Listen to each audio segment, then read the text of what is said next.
And welcome to another edition of Anthony and Ari Unfiltered, a weekly radio show with former Congressman Anthony Esposito and Inspector General, Department of Labor, in conversation with Assemblyman Ari Brown on the hot button issues of the day. Here now are your hosts. Take it away, gentlemen.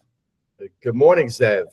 Welcome, everyone, to the Anthony and Ari Unfiltered on the WNEW 102.7 FM and WSNR AM. So, Congressman, tragedy for our nation. What happened in Minnesota with the shooting, this transgender guy changes his name from Robert to Robin. He's a guy.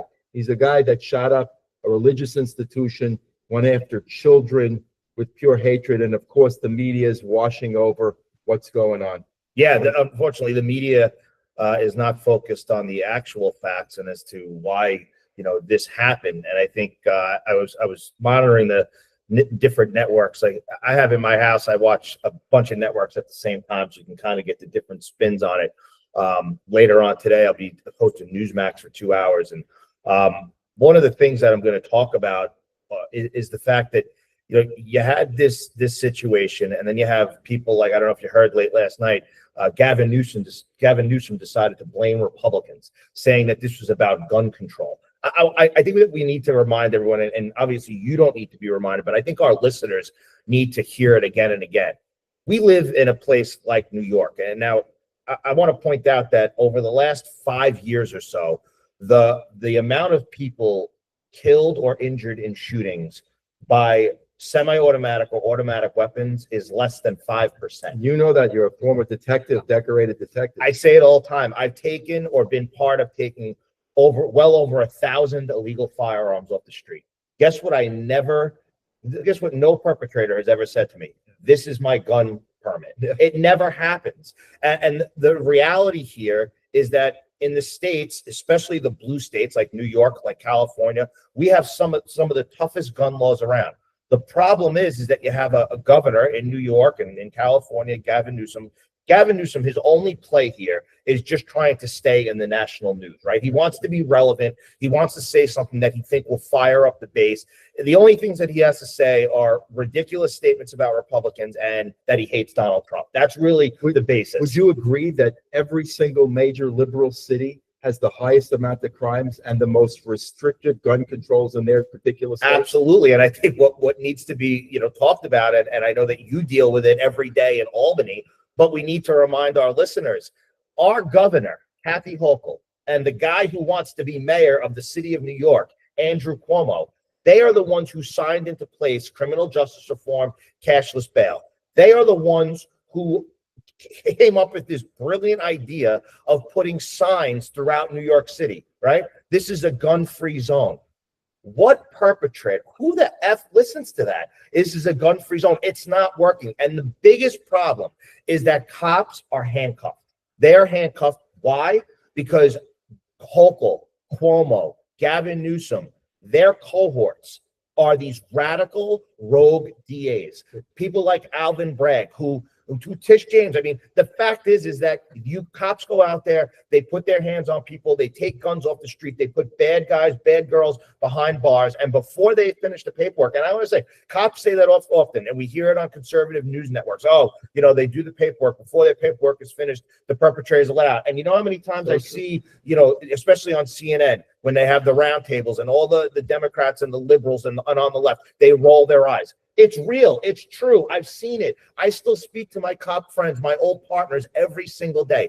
It is a reality. And the fact is that the communities that the Democrats lied about keeping safe with cashless bail and criminal justice reform, those are the communities that are now suffering the most at the hands of criminals. I couldn't agree with you more. Let's get down into the weeds a little bit about what happened in Minnesota. We have this fellow, Robert Westman, now Robin Westman, whatever the case may be. And you see people in the media now saying, well, we have to have compassion for the transgender community. If you don't let your children transition, they're going to kill themselves. No, these are people with mental disorders, as we see what happened to these young children in the Catholic school. And we should focus on getting these people the mental health resources that they need. Exactly. Not encouraging them to head down. Exactly.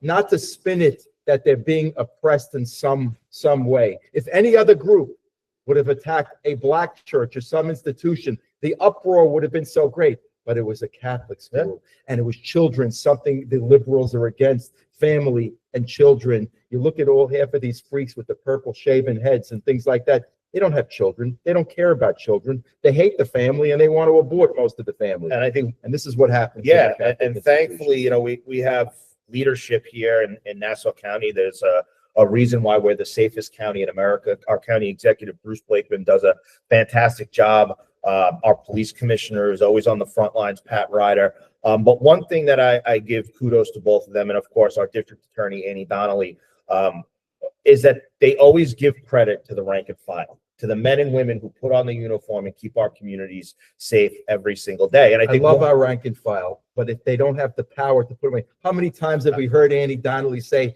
her hands are tied because of what you said, what Cuomo and Hochul with the cashless bail?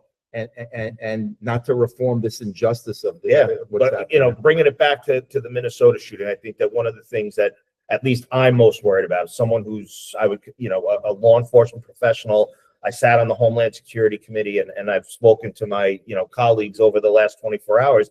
And one of the things that is on the radar, and I really hope that it's not the case, here locally or anywhere for that matter, is these copycat crimes where someone else feels like they should go out and do the same thing as Robin. Let's take that to a different level. You're concerned, we're all concerned about it, but it's encouraged by the media. Don't forget, videos came out of this Robert guy, Westman, this transgender guy, on the video saying kill Donald Trump. If it said kill Barack Obama, the media would be in an uproar. This is encouraged. How many times have you seen your colleagues in Congress and in the Senate say, go after them, get in their face in 100 different ways? Absolutely. The media is responsible for what happened. The Democrat Party is responsible for what happened. They've gone so radically left. They are the cause of what happened in Minnesota, and we're going to speak out about it. You're listening to Anthony and Ari Unfiltered on WNEW 102.7 FM and WSNR 620 AM. Let's switch subjects for a minute. I heard that the CDC director, Susan Manares, was let go. Now she's saying she wasn't let go. What do you know about that and why? Well, she's saying that she wasn't let go. Obviously, the left wing of the party or the left wing of the country is saying that this is all about this authoritarian rule that comes down from President Trump. And I know we're going to talk about it some more when it comes to keeping our community safe. And they keep using these same trigger words. And there is no question the DCCC and the DNC send out basically one pages, and they say, this is what we want you to focus on. Directives. These are the directives. We don't want you to have free thinking. Like diamond and silver. Right. I'm like the guy giving you. We don't want you to have free thoughts. We just want you to keep saying this stuff over and over again. And perhaps if we say it over and over again, people will start to believe it. But I think that what comes down to is that President Trump made it very clear during his campaign. He made it very clear in the first, 200 days of his administration. He wants to deliver on the promises he made. And when there are people, he's not a guy who is against differing of opinions. But when you are working day and night to undermine the administration, to undermine the America First agenda, to undermine the work that his administration is doing, well, then that's a problem. You're absolutely right. And there's a bigger picture, even though people think it's a small story, it's one of the biggest stories. When we watch TV, whatever station it is, every single commercial is a drug commercial. Yeah. I don't know when you were a kid. When I was a kid, none of that ever existed. Everybody's on a medication except for probably me. And you look, we get candidates like Zora and whatever the hell, I'm scrawny, couldn't bench press 135 pounds. They're trying to create a weak America, a dependent America, America that's fat and obese, something you don't see anywhere in the world. They want to make people like Mandami dependent on government for food, whether it's supermarkets, and the CDC was their instrument. We saw it during COVID, how they try to control, not letting your fellow police officers do their job, firing people from the firemen, teachers, exactly that. So for firing her because she said she wouldn't comply with these directives, I love what Robert Kennedy Jr. is doing, making America healthy. Look at this guy in his 70s, he's got a physique, not half as good as yours, Anthony, but almost as good. By the way, the video of you bench pressing the other day. Didn't want to embarrass him. I said to my son, should I curl it one-handed? You know, I'm twice Mondami's age practically. Good. And look at this guy, this little weakling. But he's not just a weakling physically. We can't blame people for their physical disabilities, but he's a mental weakling. He doesn't, he's a propagandist trying to push an agenda like we saw that the CDC is trying to do and have done with us with COVID. He is an offspring of the participation trophy. Ooh, I like that. That's really, we're going to make t-shirts with that. I really, really like that. Border, really what it's all about. Let's talk about border crime a little bit right now. It's amazing. There's been 0 crossings, very little apprehensions. People are afraid President Trump is keeping us safe. He's keeping us strong. Yet the Democrats are fighting to keep these criminals inside of our country. Well, I mean, and that's really what it comes down to, is that President Trump made it so clear that he wanted to secure the border, that he wanted to make this country safer again, that he wanted to give,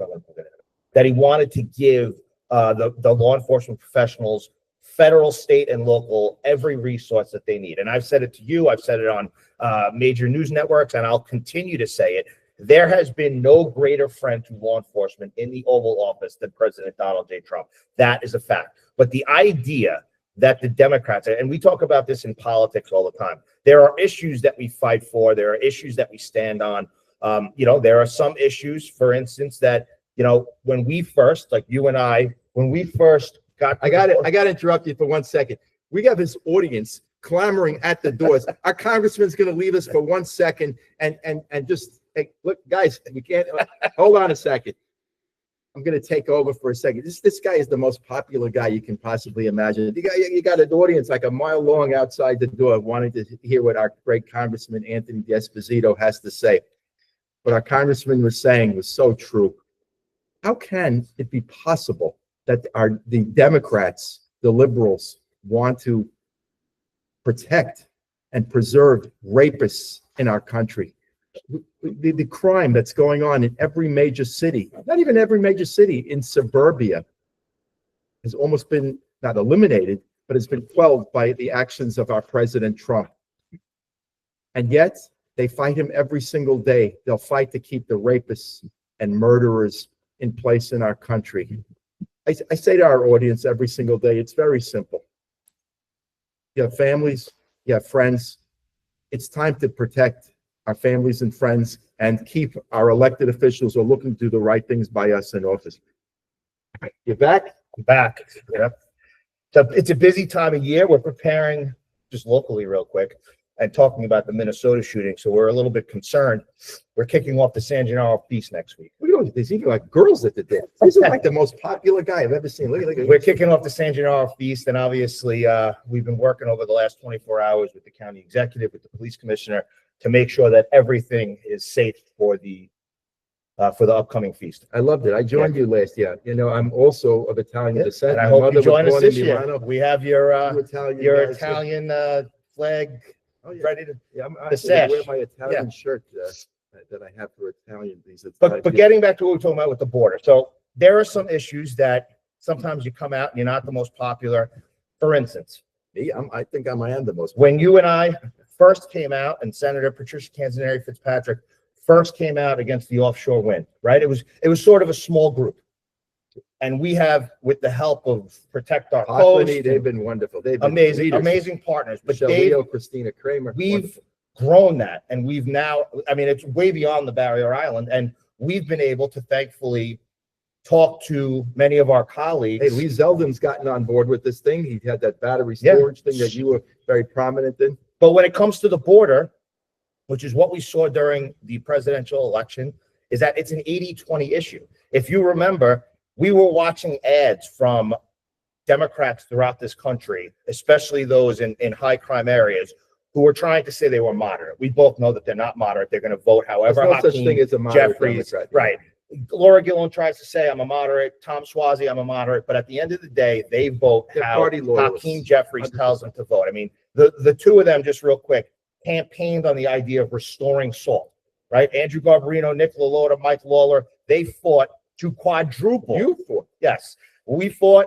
We were able to, maybe we didn't deliver in the 118th, but now with the president, with the Senate, and you remember you were there at the Nassau Coliseum President Trump was in the middle of his speech, looked right at me and said, Anthony, we are going to get SALT done. And he kept his promise. It wasn't a full restoration. And quite frankly, as you know, in politics and government, it's about compromise. You're not always, as the Rolling Stones once said, a great win. All right, as the Rolling Stones once said, you can't always get what you want. But they quadrupled the SALT deduction. There was money, billions of dollars for border security. It will be no tax on tips, no tax on Social Security. And their claim is, thank you for that. We all should thank you for that. And their claim is, oh, well, you know, this is about looking after Trump's friends, the billionaires. What billionaire do you know no, forget the SALT deduction. What billionaire do you know is worried about no tax on tips? Yeah. What billionaire is a waitress or a bartender? The Republican Party has become the party of the working people. Correct. And they continue to spin it. I swing a hammer for a living.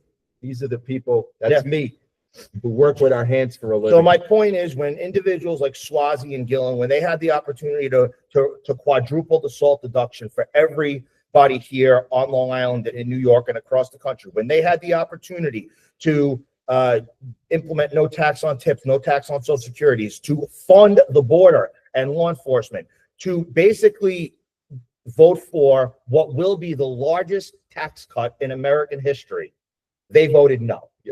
And that's not a moderate. You're not standing with your community. So my point being is that these ideas of Democrats trying to say, we want to secure the border, we want to do this, you have to actually put your voting card. And similarly, and I don't want to veer off topic right away, but I said this last night at an event we were both at in Cedarhurst, right?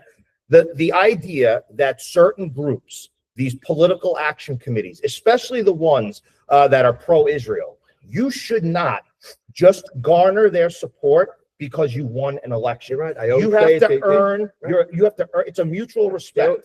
The Jewish institutions, I could say this, I wear the yarmulke, they look for the short game. They can't. They got to look at the big picture. Everything you've delivered, always been there for the state of Israel, not for these quick little hits. Since you brought up the subject. And put my voting card in when it mattered. Absolutely. Our current representative hasn't done that yet. You've always been on the right side of all Americans, all people from Long Island, the Jewish people, everybody. You're listening to Anthony and Ari Unfiltered on WNEW 102.7 FM and WSNR 620 AM. You brought up Cedarhurst, the Jewish people, voting and things like that.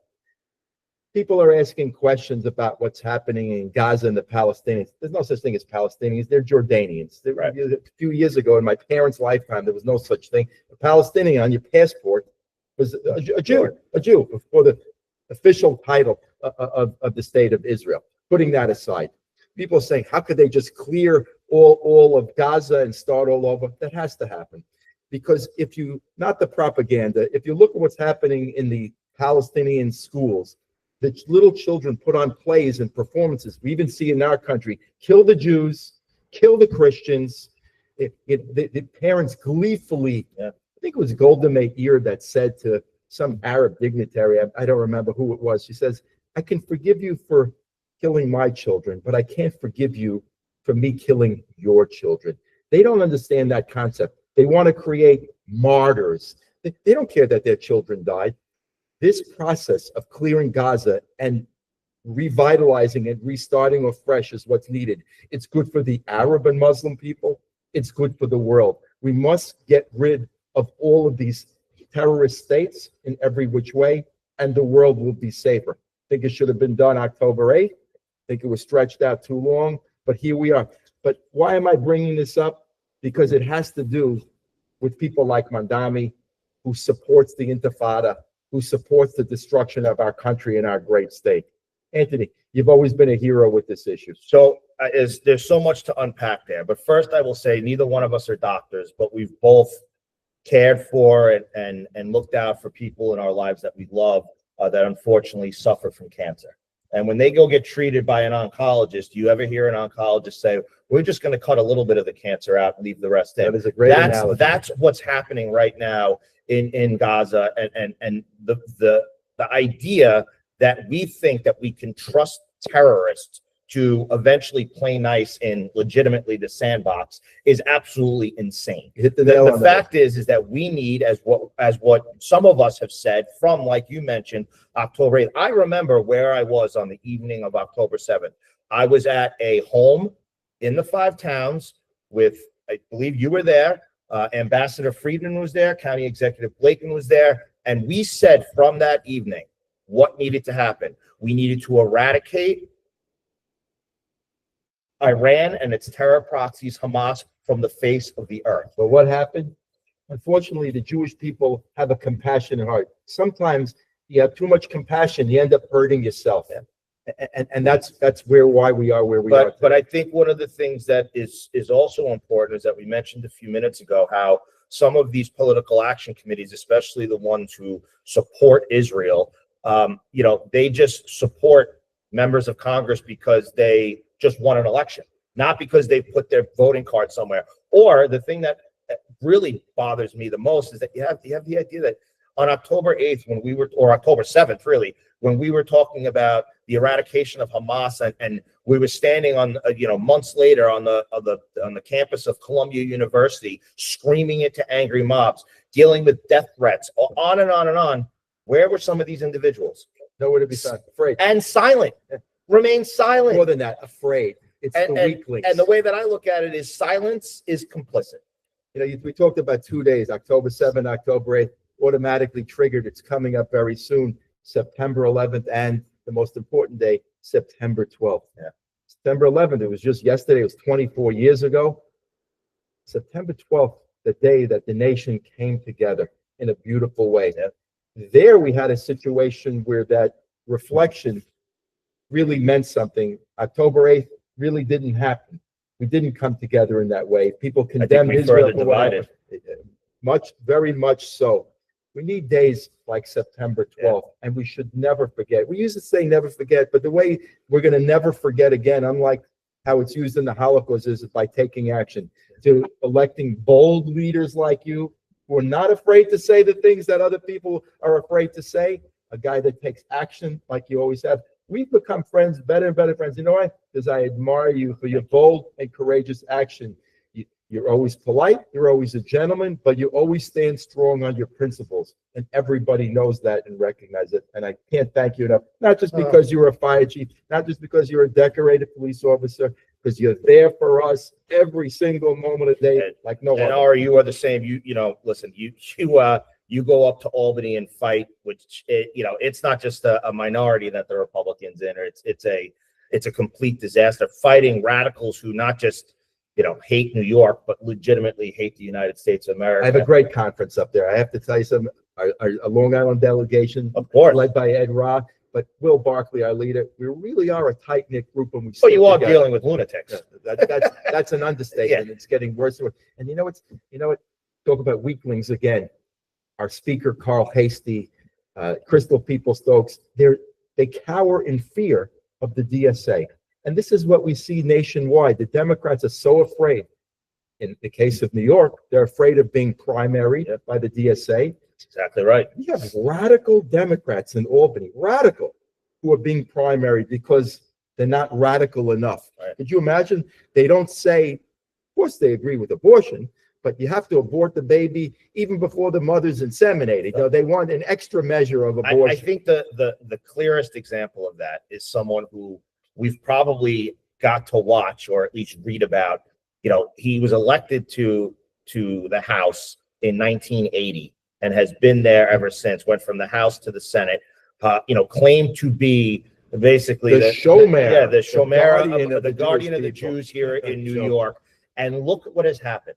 Because of the radical progressives that have taken over the party, he again is someone who, you remember that we've talked about this a million times, but days following October 7th, he's on the floor of the Senate saying that Bibi Netanyahu should be removed from office. That is like, we were just talking about September 11th.